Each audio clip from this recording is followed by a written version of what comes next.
So ito na yung naluto natin mga ka-Berks, no? Ayan na nga, oh. Chicken yakitori. Ayan, pasmo junakis natin yan. At ang ating ginataang mackerel with fried talong. Let's eat now mga ka-Berks. How's the yakitori, Koy? Good? Bone. With bone? Oh. Even so, Mama. Hello everyone, magandang buhay sa ating lahat mga ka-Berks. Ngayon ay magluluto tayo ng ginataang mackerel. Meron akong mackerel dito. Nabili ko nung nung Sabado. So gagataan natin. Tsaka magluluto din tayo ng chicken yakitori kasi yung ginataang mackerel mga ka-Berks hindi kumakain si Kuya Koy. Syempre, kawawa naman anak mo pag hindi mo nito lang iba. So gagawan ko sila ng chicken yakitori naman. So let's do this. So, hiwain mo natin ating mackerel mga ka-Berks, no? Ako kasi pag ginataang mackerel ay hinihiwa ko. Or hinihiwa ko ganyan, tapos piniprito ko. Hinihiwa. Siyempre, hinihiwa naman talagang isda. Ibig sabihin, piniprito ko ang mackerel pag ako ginataan. Basanay ako ng ganun ba? So, tapon na natin yung buntot. So, ilagay mo natin yan doon. So, hiwain din natin itong isa. Ganun lang ito mo. Mantika. Sigurado ko mainit itong mantika natin. Yan. Ilalagay na natin yung ating mackerel. Ganun nga ako pag ginataan mga ka-Berks. Yan o. Iprito na natin yan. Yan. Ilagay natin lahat.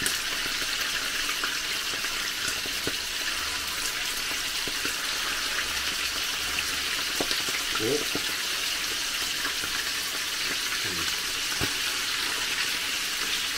Yan. Ito na natin lahat yan. Ang ating mackerel. So yun nga mga ka-Berks, habang nagpiprito tayo ng ating ng ating mackerel, syempre, isi-prepare na rin natin itong ating chicken, no? Yakitori. 1 kilo para sa mga bata. Tatanggalan natin ang skin. Itong skin na to, iniipon ko to mga ka-Berks. Ginagawa natin pulutan. Pulutan! Tanggalin mo natin itong skin. Yan, ganyan lang. Kita nyo ba? Tanggalin na natin yung mga ka-Berks ang skin. Mamaya natin ilagay sa ref yung ating freezer, ang ating na yan. Tawag dito ang ating skin. Oops. So, ganito lang mga ka-Berks. Hiwain lang natin lahat yan. Maliliit yan para madaling maluto yung yakitori. So hiwain natin to lahat mga ka-Berks, itong chicken. So yun ang ating mga ka-Berks, ang ating chicken na hiniwa, chicken thigh. Lalagyan ko lang ng konting asin, konting-konti lang. Ayan. Tapos garlic powder, black pepper. Yan, ganyan lang. Sunod yung medyo mag-garlic. Tapos haluin natin mga ka-Berks. Ganun lang pag yakitori kasi yung aking teriyaki sauce ay ready-made na po ngayon. Tinamad akong magawa, so bumili ako ng isang araw. Yeah, ready-made niya. Pero yung marinade sa chicken, ganyan lang mga ka-Berks. Hayaan lang natin muna ng ilang minuto. Yan. So ito na yung mackerel. Balitarin na natin mga ka-Berks. Pasensya na kayo sa ating background, maingay. Kasi maingay na itong ating exhaust at luma na. Papalitan na yan. So yan, babalita rin lang natin ito lahat.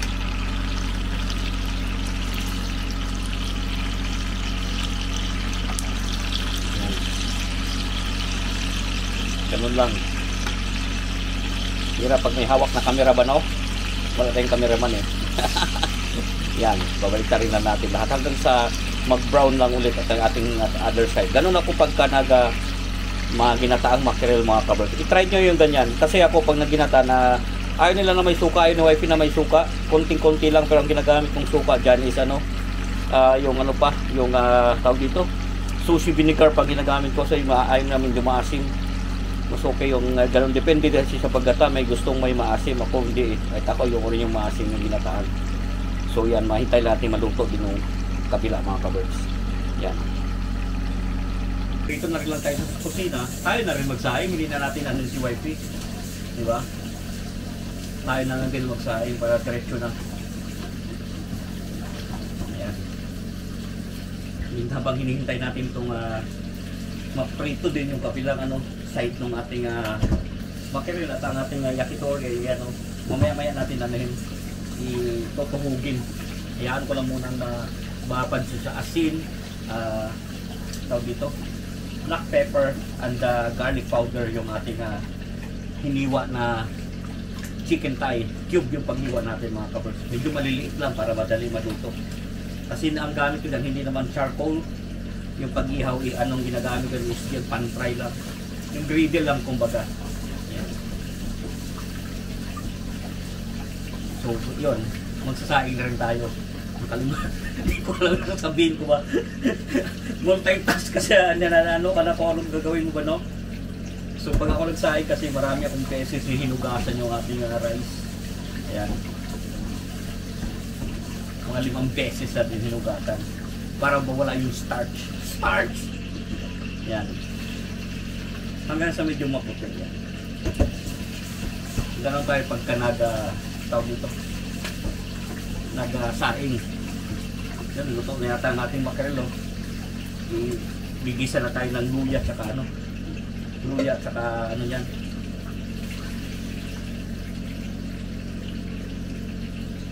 Yan na. Luya at sibuyas. So yan ating mga kabers at sinain, no? Yung ating sairan, salad master pa. Talagang pinupromote, no? Baka naman salad master. Yan. Ganda ng skillet na yan, all yan, parang lahat, andyan na. Lagyan natin ng tubig. Siyempre, paano maluluto ang rice pag walang tubig? So 5 taka lagi kami mga kabers sa niluluto. Minsan pagka masarap yung ulam, napapa-extra rice, malapit na malapit maubos ang 5 takal sa amin.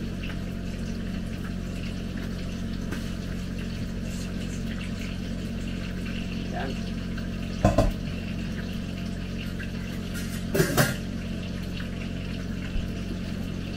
Ito ang ating buhay dito pag day off tayo. Next time tayo magluto para sa ating pamilya.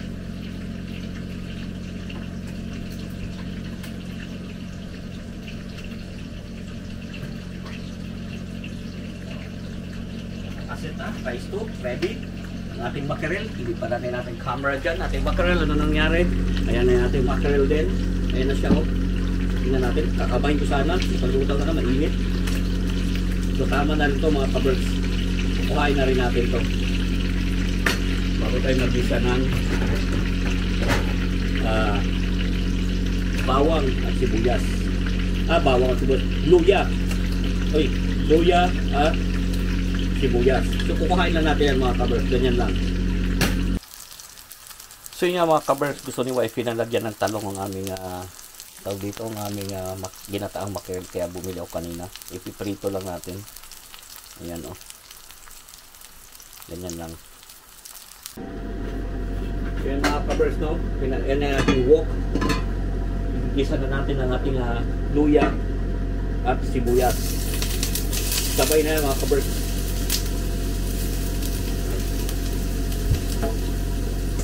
Ayan yung ingay ng ating kusina, no? Ang kusina, ang ating exhaust. Pag inayos natin ito ating kusina, ayan, may pang video natin baka next year. Bala kong i-renovate itong ating kitchen. So, yun, may pang video tayo, may paano natin i-renovate, no? May pang content tayo. Ayan. So, ginisa ko lang yung bawang at yung luya at sibuyas. Balik tayo sa ating sinabi na next year gagawin natin itong kusina, so mas maganda pagka may pang content tayo. Next year pa lang naman, diba? Kasi marami tayong gagawin. Patay yung kusina, yung likod namin sa sunod, ipakita ko rin yung talyer pa rin hanggang ngayon. Kasi marami akong mga gamit dyan. Kailangan itapo na, so baka ito summer tapo natin sa so ma-August para or next week pag wala tayong ginagawa. Wala tayong ginagawa, pero dami kasi nang ginagawa, no? Parang busy. So ilagay natin yung gata. Yan. Woo! Sarap. Ganda ng gata dito, puro-puro. Pero kulang pa yan, palalaputin pa natin yan. Hindi ko na ito lalagyan ng tubig mga kabreks kasi ayoko yung nagtutubig. Ganun din, lalagyan mo pa rin ng gata na powder para mas lumapot. So pakukuluin na natin to. Iluto na natin ng gusto. Pero bago yan, lalagyan natin yan ng garlic powder. Hindi na naman ako sinipag bumili ng fresh garlic kaya wala na naman ako powder na natin ginagamit ko. Lagyan ko ng black pepper. At syempre yun nga, sabi ko kanina, itong ginagamit ko pang maasim dyan yung sushi vinegar lang. Yan ang pagpaasim mo. Tapos lagyan na rin natin ng chili flakes para diretso na. Ayan, medyo maanghang, para medyo maanghang. Kasi wala akong wala akong fresh chilies. Ayan, saka natin tatakpan, pakukuluin bago natin ilagay ang ating piniritong mackerel at piniritong talong. Yun ang masarap yung talong, bango. Ayan. So tatakpan muna natin mga kabreks. Yan, hintayin natin kumulo. Yung nakalimutan ko mga kabreks, kumulo na. Kung nakalimutan ko palang lagyan kaagad ng patis. Lalagyan natin mga patis at pakuloyin pa natin ng gusto hanggang sumalapot tong ating gata. Lagyan ko muna ng patis, yan lang pampalasa natin mga kabreks. Haluin muna natin. Yan, kalimutan natin kaagad kanina ba. Pero okay lang yan, no? Lapot to. Wow, bango. Click na mga kabreks. Hindi na makita. At dahil nga nag-click na itong ating ang ating cookware. Kasi alam na kumulo na yan. Hinaan ko lang. Ayun na doon naglapot na ng ng ating ginagata. Basta nag-click, okay na yan. So ayan na siya Wow. Saka natin lalagyan ng ng patis kung kasi yung ating mackerel lagyan ko ng asin kanina. So, ilagay muna natin itong isda. Ibalik na natin dyan. Wow, sarap Yan.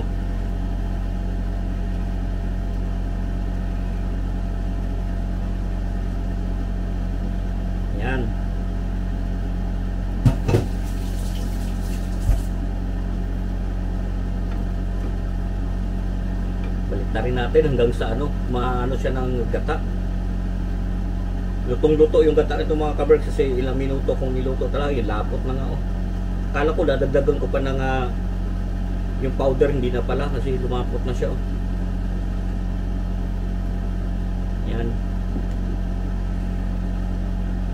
Saka natin ngayon titikman kung kailangan pa ba ng patis. Kasi nga yung ating mackerel ay nilagyan ko ng asin kanina yan nung pinirito ko. So lakasan natin ng konti para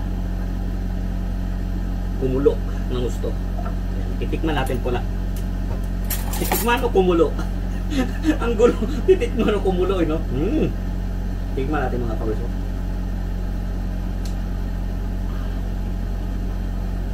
Matabang. Matabang siya, matabang. Tikman ulit natin. Hindi ko nalasahan.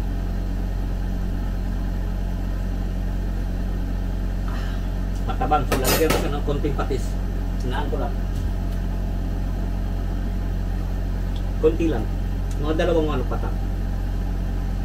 Tatlo. Tama na yan.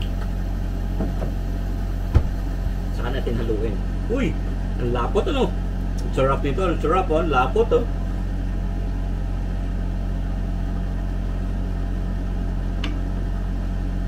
Siyempre, luto naman na yung mackerel mga kabreks dahil nakaprito na nga at luto na rin itong so baka mag-dry naman.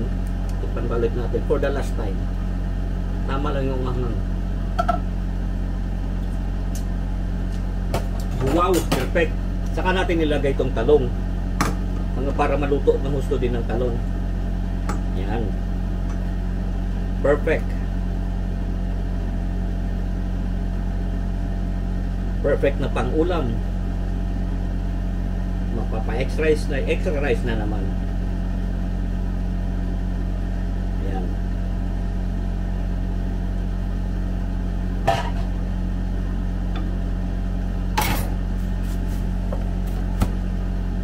saka natin ulit tatakpan. Para hanggang maluto ng gusto ang talong.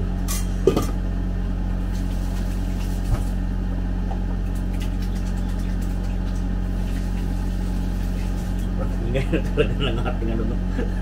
Nadidistract ako sa ating ano. Nadidistract ako sa ating nadidistract ako dito sa ating ano, yung ating tawag dito itong exhaust, kasi may ingay talaga, kailangan i-renovate ang kusina sa sunod mga kabarka para makita nyo. Marami tayong ano, tatanggalin na naman yan, buo na naman yan, palitan natin yan. So yun, nadidistract ako sa anong ingay. Ang maganda na nito, yung tinawag kumukulo na, malapit na. So titignan natin ang mga kabarso. Uy, yan o, sarap nito, yung talong ginataang makiril na may talong. Ayos na to, no? Sarap, magpapa-extra rice ka na naman mga kabarso. Okay na to, tuhugin na natin yung ating yakitori para sa Junakis. Bango. Yakitori na natin sunod, tama na yan, off na natin. Ang sarap, tinikman ulit yung sabaw. Sarabaw pa lang, ayos na. So tutuhugin na natin itong mga kabarso, ang ating yakitori. Ganito lang, kasi nga itong sa mga bata. Si Joshua kumakain ng ano, ng ginataang makiril, pero si James hindi eh. Hindi talaga natin mapilit yung bata mga kabarso pag ayaw.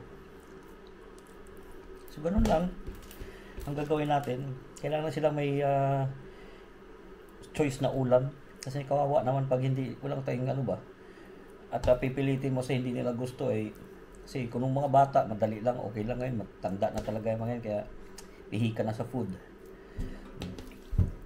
Pangit naman pag laging burger ang pagkain nila, kaya mas maigay na itong mga homemade na yakitori, kasi may yakitori din na nabibili. So mas maganda dito, gawa na lang natin sila. Yan, ganun lang. So tuhugin natin dito lahat mga kabark, itong chicken.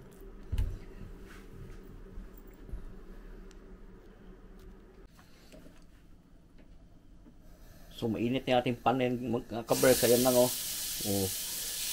ganyan lang paglagay ng yakitori. Wala nang ano yan, wala nang oil. Ganyan lang siya. Diba? Tapos ganun din sa kabila. Yan ang para sa mga Junakis. Ay, kala ko meron ba? Meron pa, wala lang. Wala na pala. 2, 4, 6, 8, ano lang, 10 lang. Tag-5 stick sila niyan mga kabird. So, ganun lang ang ating yakitori.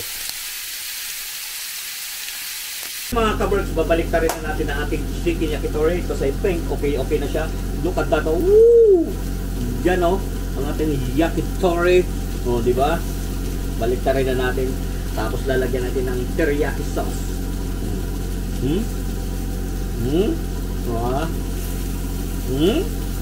So balik na rin natin yung mga kabirds. Ito kagandahan ng may ganitong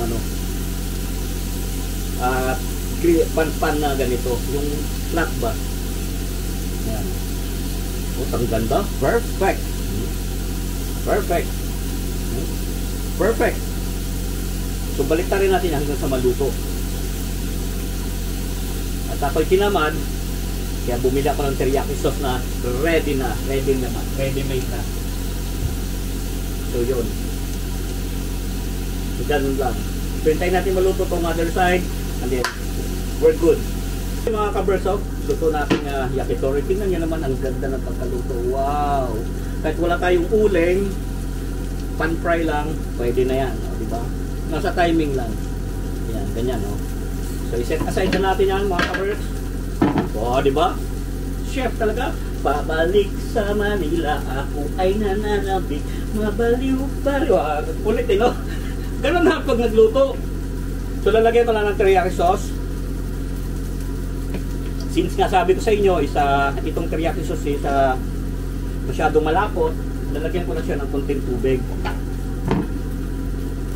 Pero ako talaga, nagluto talaga ako ng teriyaki sauce pag ako may cater. Lulutuin ko lang muna siya bago ko ilagay yung chicken. Yan. So, pero konti yung ano, mas gusto ng bata, maraming sauce eh.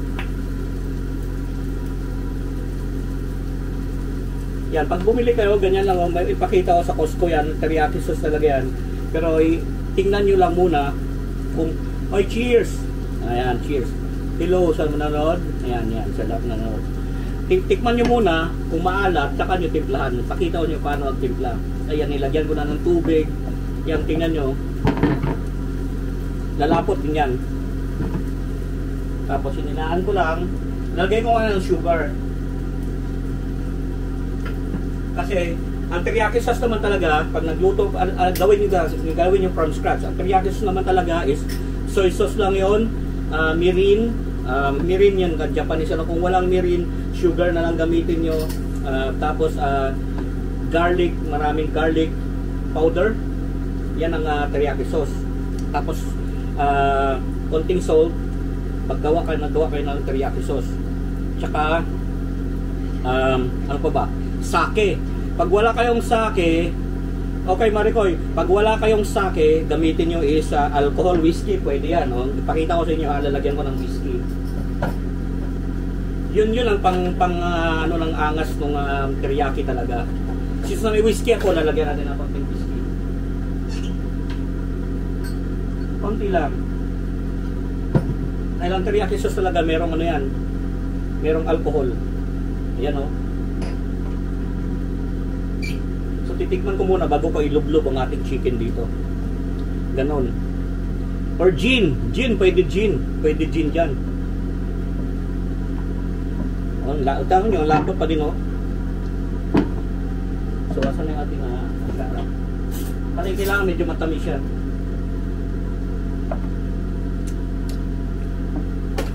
Maalat talaga itong maalat talaga itong tawag dito itong teriyaki sauce kung nabili. May mga teriyaki sauce na you don't need to add something. Talagang pulido na yung pulido na ba yung lasa. Pero ito medyo maalat. Kaya tinitimplahan ko para mas yung lasa is mas nakakatakam. Yan. Mahina lang yung apoy niyan, low heat lang yan.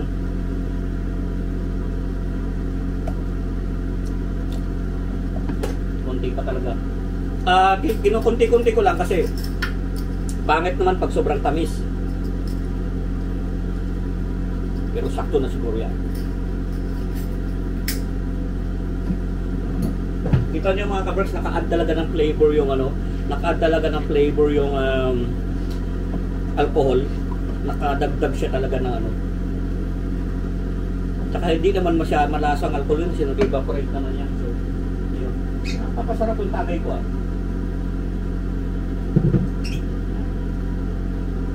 So, titikman natin, saka natin ilublob ang ating chicken.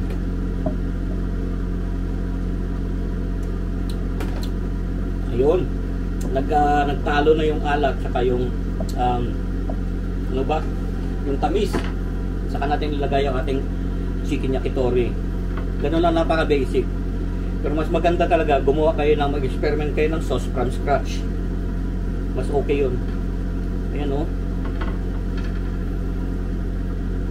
Saka natin ilublob lahat yan. Oh, wow! Oh, kita nyo naman yan. Diba? Woo! Itong natira, kainin na natin. Lakasan na ng konti para magano. Tingnan naman yan, no? Ayos, oh. Pag ganito yung ulam, malakas yung mga bata kumain.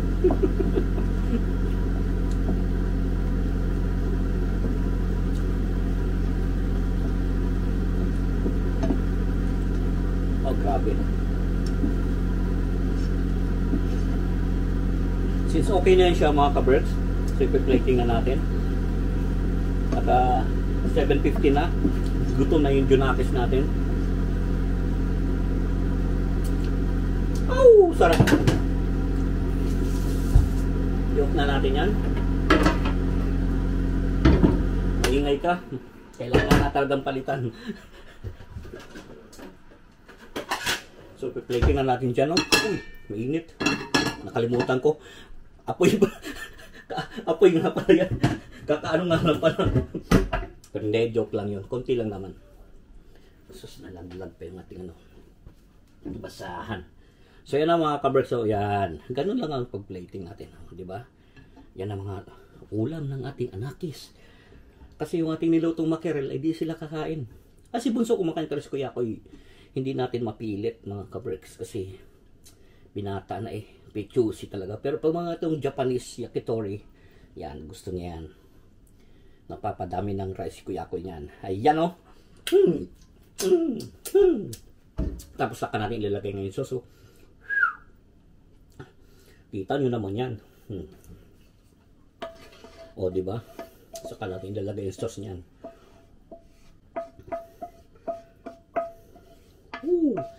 Tarap-tarap nito. Ganda sana yan, malapad yung ano, tapos may mga tila-tilamsik sa gilid eh, no? Saka natin lalagyan ng white sesame seed. Para talagang ano, oh, diba? Yun. Kung gusto nyo pa ng black, sige, may black pa ako dito. Yan, no? Para mas maganda. Diba? Yun lang. Tapusin natin yung video. Lagi yung sinasabi, keep us all safe. God bless us all. Magandang buhay.